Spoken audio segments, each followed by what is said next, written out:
Iran aga Iranian Revolutionary Guards wano leba hamapu leba Irani okweru kwingana so waza kuza omuli Israeli Iran notekwa kuraba Iraq ninga Syria okabona kuza Israeli therefore ejo ni Israel okweru kwingana Israel takagira ngo neryanga eryo muri bulu agona mizi Israeli nakahanga kachemuno yanga richemunonga omusize nakakanto akazamu oruyerowish ninga yellowish ahifo ya Syria ejo niyo Israeli so nejirangu Irani neyohereza obuyambi bwo kuhangaho ebikundi byo kwekera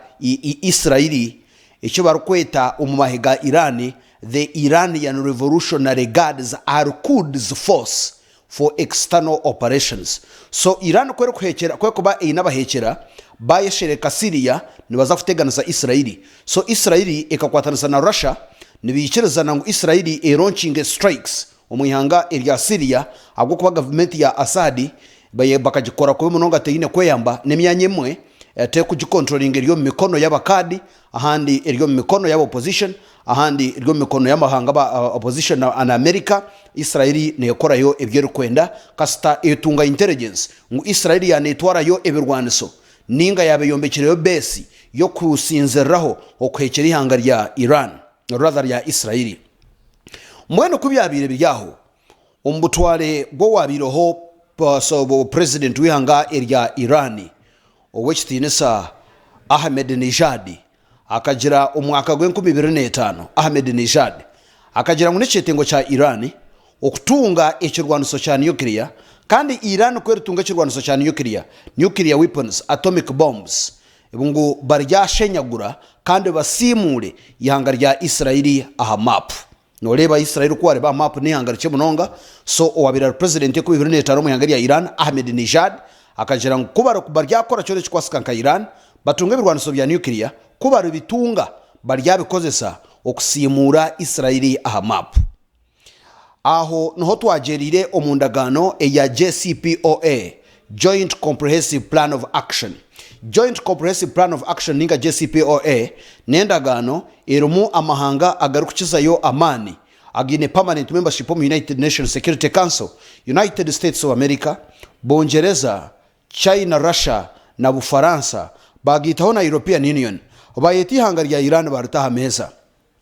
ngu ejo program ya nuclear enrichment okutimba uranium okajijejena okajisiarengo rwa 90% ibarkweta military grade okatunga atomic bombs nekintu cy'umunonga twantwena ngo kireke nikiza kongera kutabangura Middle East abo kwantu kumanya ngo ryihanga rye cyaze no shagika ebigombe byababesha terrorists abarukuteganisa Israeli amwe na Middle East mbweno okwetantara akabi twantugira ngo tukwiyeho enatizo twatukutiro zona emihingo tujikwiyeho tukhereza kasente kakuyambe okurangu wakora business n'amahanga agandi kandi utarukubuza abantu businge kuba babire baryaho bw'ubutware bwa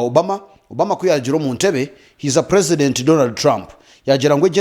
nendagano mbi munonga takubasa kwishiriza esente zo mu America okwebo bantu ba Irani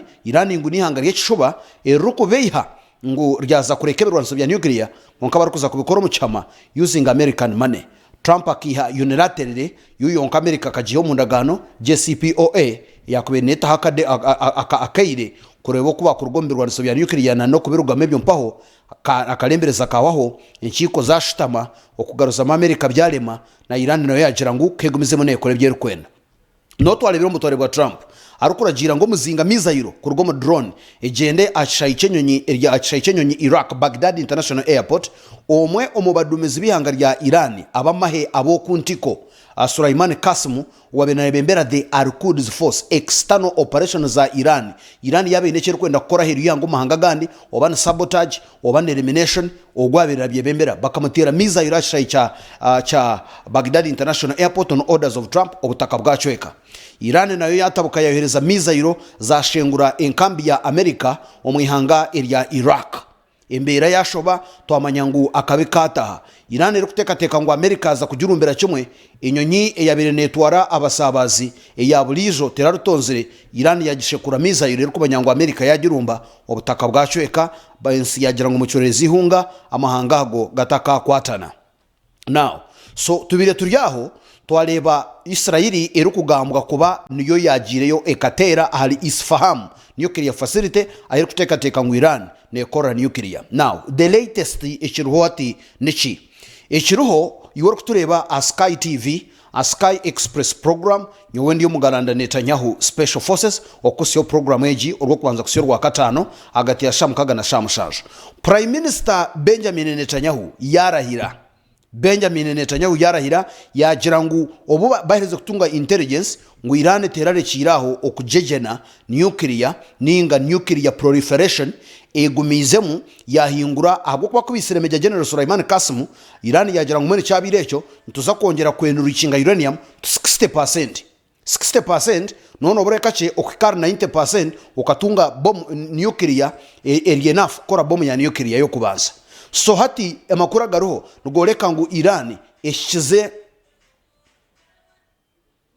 84% ebichweka chenana na bina nibure bichweka mukaga ekasya 90% ikakora bomu yayo kubanza. Aba Israeli nabagira ngo actually even at 84% enriched uranium nobo ine capacity yo kufiringa bomu yo kubanza eyo butwa obwa nuclear. Mbwenu Prime Minister Benjamin Netanyahu yaheza kurahira yagira ngo America